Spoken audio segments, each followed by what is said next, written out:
Welcome to 30 What Now? This is your host, Melissa Tan.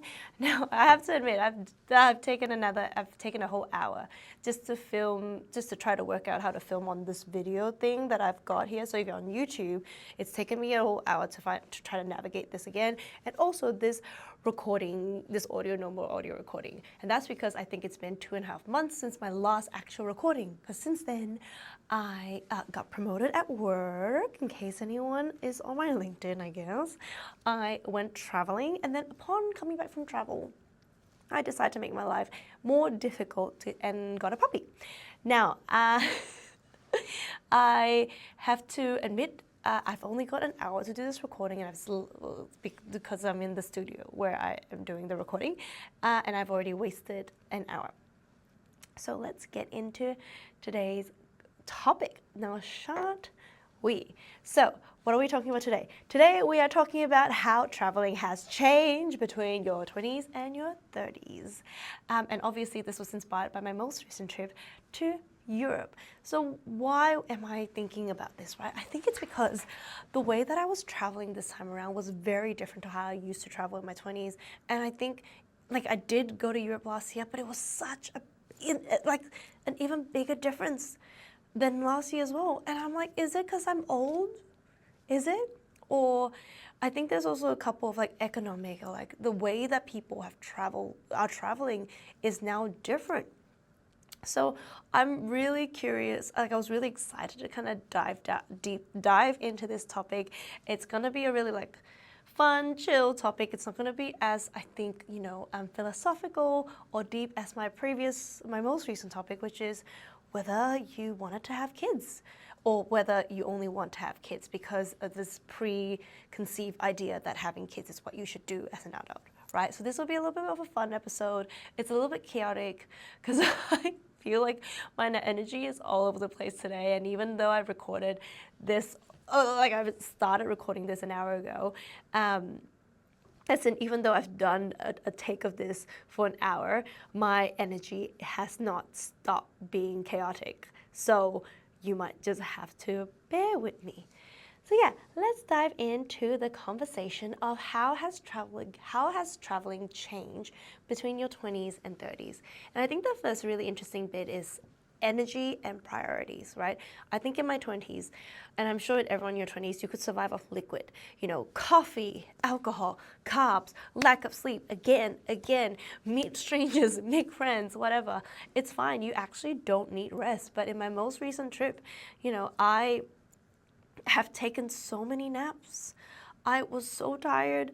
I barely even go out for clubbing or drinking. I actually think every time we got back at 10, and the only times we would come back later is because we had dinner with friends, right? So it's like I'm no longer going out on bar hops with friends that I met at hostels. I come back with my boyfriend. I would be traveling with my boyfriend, so I come back to the hostel with my boyfriend at 8 p.m.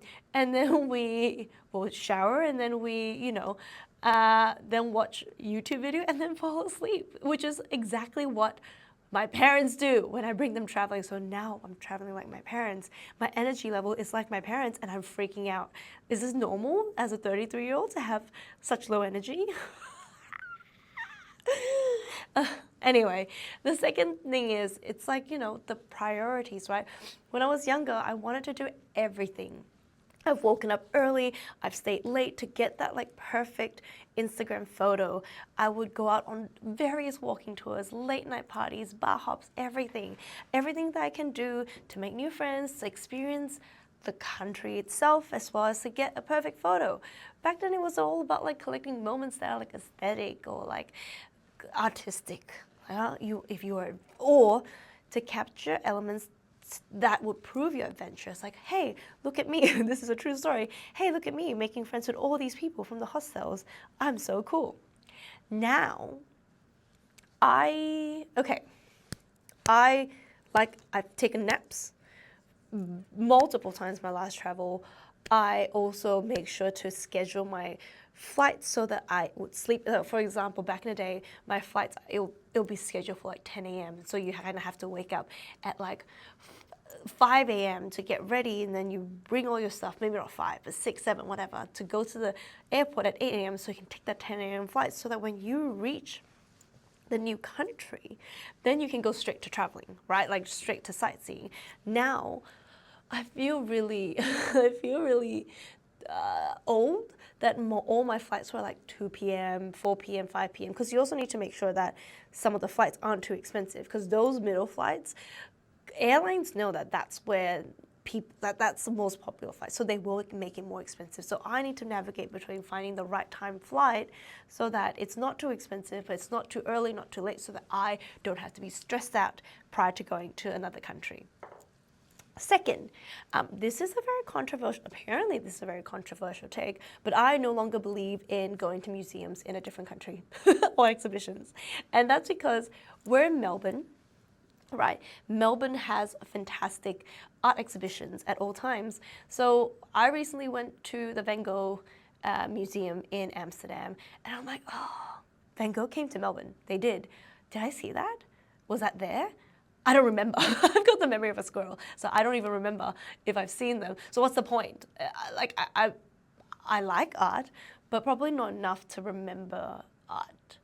I don't know. And then second, historical museums. Now, we all know that the big museums, like the British museums, they've stolen things, right? They've stolen all these amazing historical ancient artifacts from different countries. So why am I supporting them in that?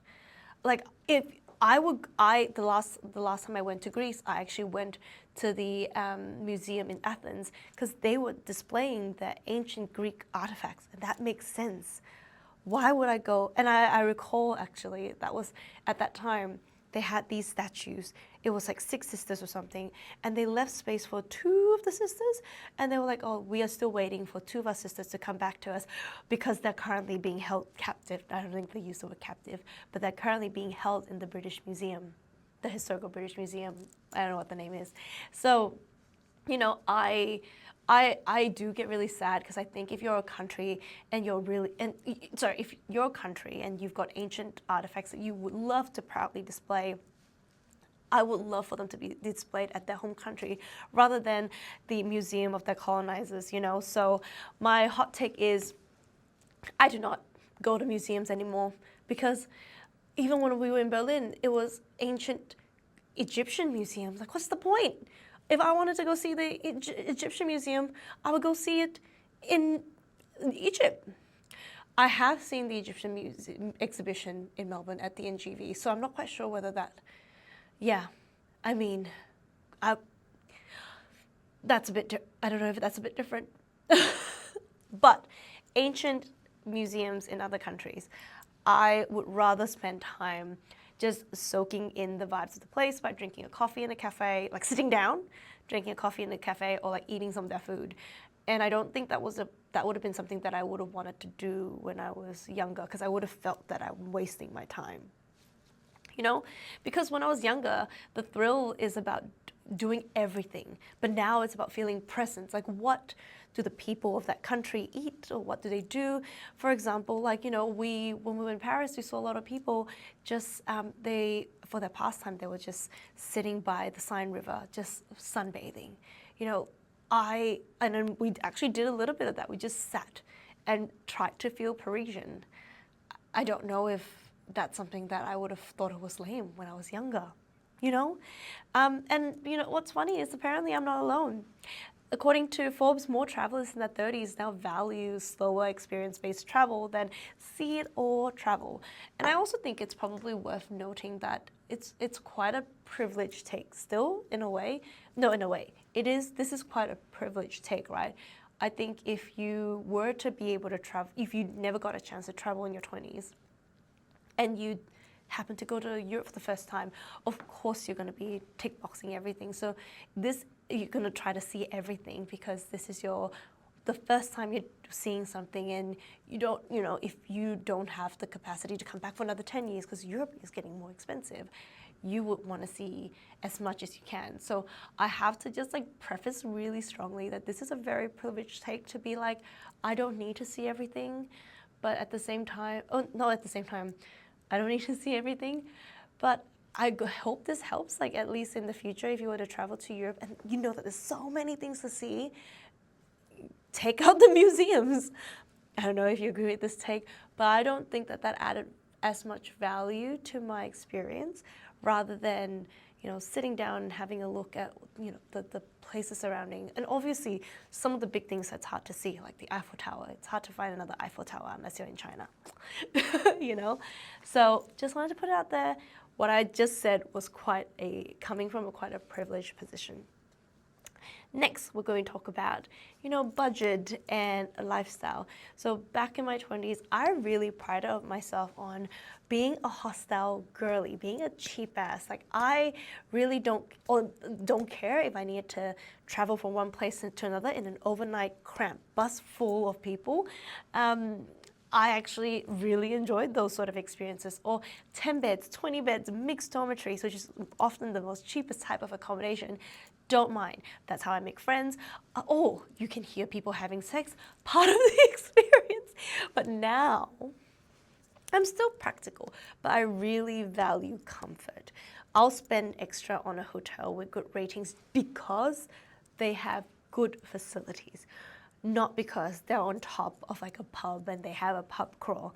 The whole point now is not, how little I can spend in order to use that money on other experiences. I'm not trying to save money on accommodation so I can pay money on like a pub crawl or anything. But now it's like, how can I best balance the amount that I spend on my accommodation so that I can rest better, but also come back from travel not injured from like a really bad bed, or not full of bed bites. The other thing as well, I think what's really interesting about budget is that in your 20s, when you save money in your 20s to travel. So when you're traveling, a little part of you is already like, I've saved up 5K, I'm spending it all there. But now in your adulthood, in terms of what you're spending, it's really interesting, right? I talk about wanting to spend money on comfort, but when you're in your 30s, you're not just saving for travel. You're also saving for like a house, a dog, other sort of like, a car, other big life living expenses. So you kind of have to budget anyway. Like, this amount is for travel, but I do have this extra amount for other emergency stuff during traveling that I can afford, but you don't want for it to get into your other savings for other stuff. So it's an interesting balance. I felt like when I was younger, it was all or nothing in a way. Use all my money, spend as little as possible, but spend it on everything. But as an adult now, it's what can I spend that's good, but then manage to come home and still have money for other really real life things. And then what's also really interesting is probably how, in terms of money, back on the money topic, how we spend money there. Contactless payments is also such a big thing. I don't know about you, but I remember when I used to travel overseas that I would exchange a big wad of cash, and then I would have to put all my cash in different places so that if I'm ever robbed, I've got extra cash, like I've got some money in my in my socks when I'm traveling, my backpack, certain parts of my luggage, blah, blah, blah, blah, blah. But now, cards everywhere. We bought cash, and on our last few days in Europe, we had to consciously spend the cash because we've been using the card the whole time. It's wild. And the other thing as well, in terms of travel, I think my energy is starting to settle. So I'm going towards my more settling vibe. I don't know why. The other really interesting thing is how we plan travel. Back in my 20s, back in 2015, I feel like you had to plan properly. You Google it, and then you have to map it, and then there's a couple websites, Intrepid maybe, that could help you plan stuff. But now, especially now, Gen Zs actually use TikTok and ChatGPT to plan that stuff, right? And I'm not sure about TikTok yet. I know people actually use TikTok to find like the best things, and that's why certain bakeries in Paris, like those that were filmed in those were used for Emily in Paris television series, were actually blew up to the point that they now hate tourists. And that's because people found them on TikTok. So I don't know about that, but I actually really enjoy using ChatGPT. I've used that as a base, and then I kind of map, like similar to life, use that as base, you map it out. It saved me a ton of time, and actually sometimes it actually brought me and my partner to places that I probably wouldn't have thought about during my traveling thing. Like for example, in like the last trip in France, I probably wouldn't have thought about going to Bon, which is Burgundy country. It was one of the highlights of our trip, just because it was such a nice, chill place. And I don't know if I would have thought about it had I just Googled myself. And now let's go into like segment 3, which is what I call the social media landscape. You know, how we share travel. You know, back in 2015, it was peak Instagram period, like, you know, polished grids, long caption, matching filters. Travels was all about the aesthetics. We wanted to look like we were having heaps of time, like the best time. We wanted to look a little bit like we could be travel influencers.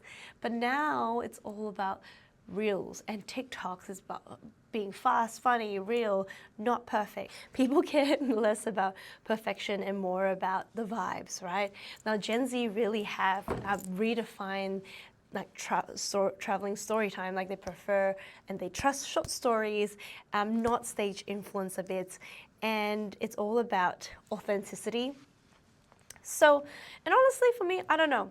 Like I still, because I think I'm a millennial from that generation, I still love a great photo, like a greatly captured photo.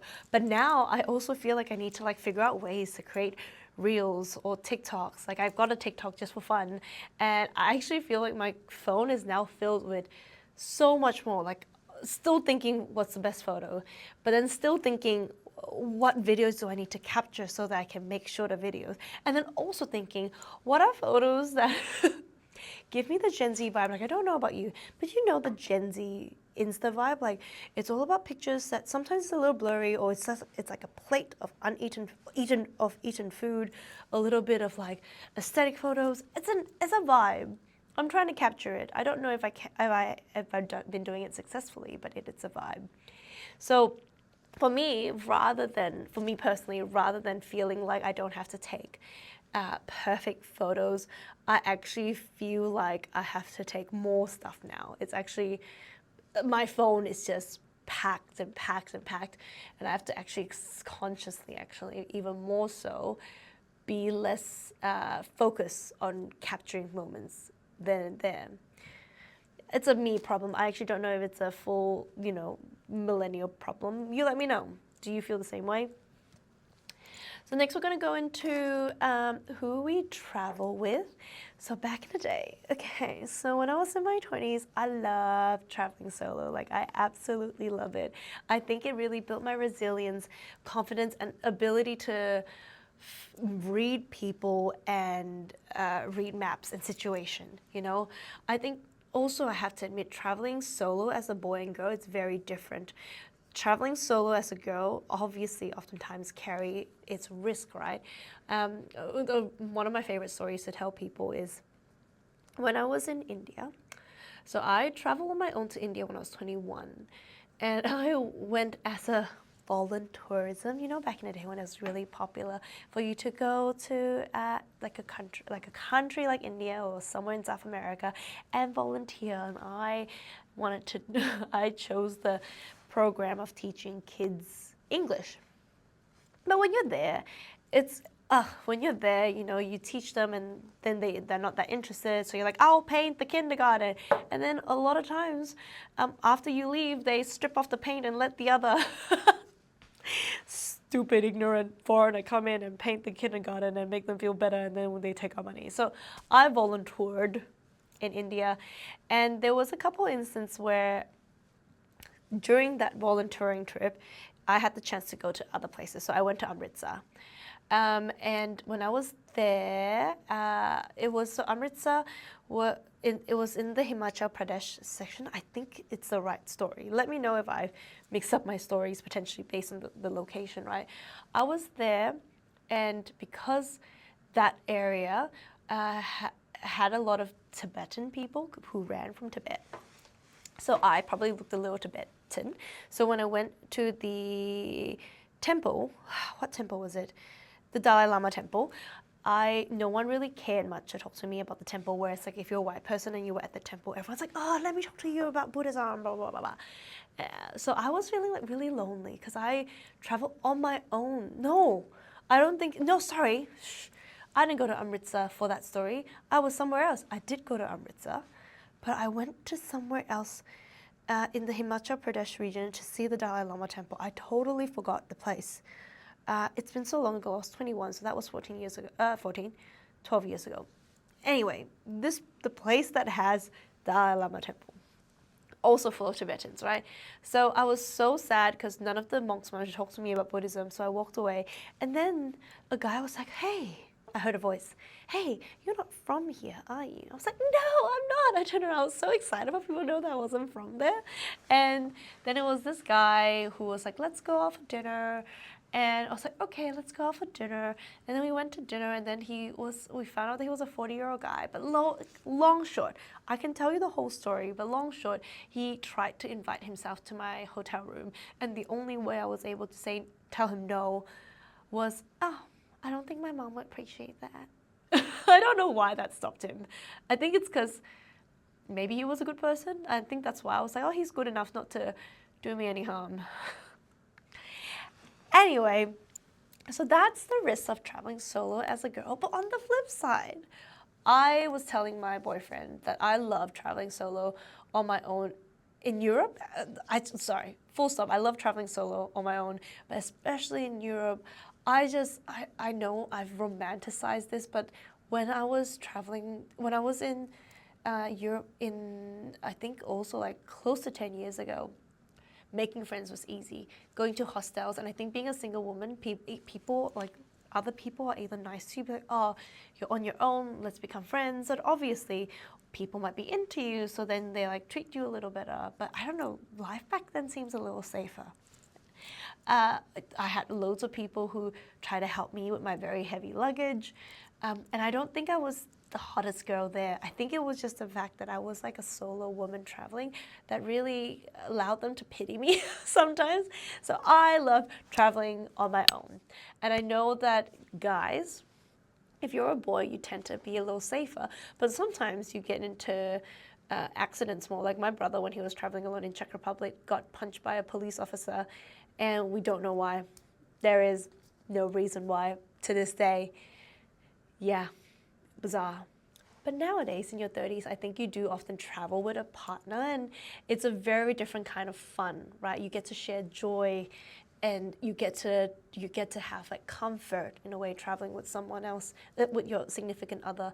There's like slower mornings, there's fewer nightclubs, fewer drinking, and then more cafes. So instead of chasing the perfect sunset picture, we now chase bakeries, which is fantastic. So yeah, despite all that, I do think, I don't know whether now traveling solo as a 30-year-old will be different. I actually would be curious to see whether during this time and age, like in 2025, as a 30-year-old woman, and I look more experienced, like older, whether I would have as much fun traveling on my own as I did when I was in my 20s. And obviously, taking note of the fact that if I was traveling on my own, if I'm traveling as a partner, like if I've got a boyfriend waiting back home, will I be traveling different? You know? But you know what's funny? Research also shows too that travelers in their 30s right now, they prefer seeking connection-based experiences, so like cooking classes, local tours, or wellness retreats over nightlife. And that's just by virtue of the fact that I don't think we can actually handle going out partying anymore. Like even when I was in Berlin recently, I really thought hard about whether I want to get into Berghain, and I thought about it, and I deep down was like, maybe I do want to, but then deep down, maybe I don't. So the other aspect, I think the concept of time looks very different in our 20s and 30s. In our 20s, time felt endless, right? You could take off weeks to go travel because you would do your traveling during your uni holidays, like you'll line it up during then. So you've got 3 months every year, it's to just go travel. Now, I've got responsibilities. So even though we've got a little bit more financial freedom, we can only take X couple of weeks before we actually have to come back for work. And so there's now you kind of have to plan a little smarter so that there's less rushing and more intention because there's less time. I don't want to spend 2-3 weeks of my traveling time just tick random boxes. Like I actually want to feel, learn something when I'm traveling. And that seems to kind of be the wider trend during 2025. Like reports actually show that both millennials and Gen Zs are trying to be more purposeful and trying to have slower travel rather than and having less of that itinerary based movement, if you will. Now, that's a lot of that is based on just like my general vibe of travel and kind of like what I see happening. Okay, so I don't know why I felt like I recorded through everything. Like I felt like I haven't actually had a chance to just like breathe. But those were a lot of the things that I felt like I've observed and felt during my travel times. And now I was actually really curious to what level was the difference in the way I was traveling because of me or because of the economy, right? So we know that after COVID, the economy changed and so did travel. So, because let's be real, one of the biggest difference between traveling in your 20s and traveling in your 30s isn't just about the energy levels. Currently, it's also about how the economy of that country is. Inflation currently has made everything more expensive, not just the flights, but the food, the accommodation, and even just things that used to be free now has a little bit of a cost. We were in Turkey last year, and the food, the kebab, we thought, which is where it originated from, like in Turkey, the kebab was $20 per person. And was it better than the kebab in Melbourne? No. It was actually, sorry for people in Turkey, I felt that it was much worse to my personal taste. And then and what's crazy is on the flip side, in Berlin, the kebab was like €8. So maybe it's about the same price and it was a lot better. But in Turkey, I think inflation has affected it so much that there wasn't as much meat or fruits and veggies in there. So it really has impacted, I think, the way that our experience in Turkey at least. And I was just thinking about how some of the things that used to be really cheap, like museums or transit, like trains used to be really cheap. But it's crazy now how like a flight is actually cheaper than a train when traveling from country to country in Europe. I understand there's like subsidies involved, but that's nuts. Or Airbnb, whatnot, used to be like $70 or €70 a night, and now it's like €180, and it's barely anything. So in your 20s, you might have been broke, but travel felt doable. Whereas now, even with a better salary, it feels like travel is again a luxury that you can't afford. And this is already on top of being actually able to afford travel as it is. Like we're in a position where like it's okay for us to spend that money, however much money on travel. But we just thought that we would be in a different position, that given that we are, like me and my partner both have an income, that we wouldn't feel the pinch as much. So it was actually quite sad for us in a way to be like, it still feels the same as what it felt like when we were in our 20s, And it's not just about the cost, it's also about the risk, right? Back in the day, you have your mom and dad to help provide you some funding if you need it when you use up all your money for travel. But now the economy feels unstable, right? Layoffs, higher rent, global uncertainty makes it a little bit harder to justify going on trips for longer or spending that much money on a trip, because what happens if you come back and you're laid off? Like redundancy is so rife right now in the Melbourne economy, and I just don't want that just for the sake of like some extra couple of great, like some good time spent on traveling, that I'll come home and I would then be at a disadvantage if something were to happen to my job. So now actually has been a trend to actually travel closer to home for shorter trips or booking things kind of last minute or like trying to get deals. So just so that we can avoid getting burned. So now it's no longer about being spontaneous as it might have been in the past. It's about being strategic and smart. The next, and it is yeah, it's sad.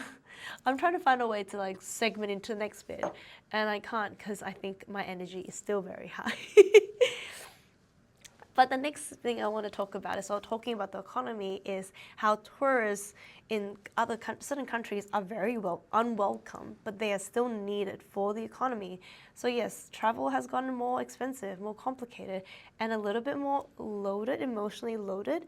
But it's not just for us. It's actually, while we're trying to figure out how to travel in this new economy, some of the countries at the moment are trying to figure out how to deal with the rise in tourism in their country. And I think it's also important to note that a lot of the headlines that's associated with like tourists go home, which is being sprayed all over in Barcelona, or locals in Venice protesting cruise ships, or Parisian complaining about how Airbnbs are taking over their neighborhoods. They're very real problems, and that's because of capitalism, like because obviously these countries are now so popular, people who can afford it are also trying to make a bang for their buck with all these countries. And I think the more they are able to attract tourists, the more they're also able to get really shitty tourists. So, over tourism then, push up the rent. They clog up the public transport system, and they make daily life quite miserable for people who actually live there. Like when we went in Amsterdam, we were going on this bike tour, and obviously, in Amsterdam, biking is the bit that is how you travel, because of how badly a lot of tourists would cycle. We passed this local that literally breathed under his, he was just like, ugh, tourists. So yeah, it's fun. It's hard because what's also tough about it, even the cities that complain the loudest about over tourism, they still need tourists. Like in Paris, tourism actually brings in $36 billion a year, and that's millions of job, tax revenue, and cultural institutions staying open. So what we're seeing isn't what we don't want tourists anymore, but it's probably more like, can we get tourists to be better, to be more respectful of the country? And I get it. I think as millennials, we tend to try to make it as easy as possible for people anyway when we're in the country, right? So when both me and my boyfriend are traveling, I now make a lot of effort in making sure that I know the language of the country I'm going. I know the customs. When we're there, like, okay, if we're in Amsterdam, this is a bike path. Let's not step over the bike path so that we don't impact other people's ability to travel from places to places. Like, I think I think we have to we made a conscious effort on what can we do to be more respectful tourists so that we don't actually make it a hassle for the people who actually live there. And I think hopefully that will give other tourists, give other tourists a better name. Anyway, so I think that's a lot of my rambling, and I again apologize that maybe the vibe's a bit chaotic today because my phone battery is dying. It's taken. I'm trying to rethink about. I'm trying to remember how to do this again. But maybe it's good. Maybe it's. I did feel like the last time my solo episode was a little bit down. Like it was all me feeling like sad and nervous about having a solo podcast. So maybe this is a good overcompensation. Oh, anyway, so yeah, my conclusion is traveling was fun, but it is different. And I actually found, like, I was never planning on making an episode about traveling when I was planning my travel. It was actually something that came to me whilst I was there, and I really enjoyed kind of like reflecting on maybe how different it is for me right now versus how it was for me back then.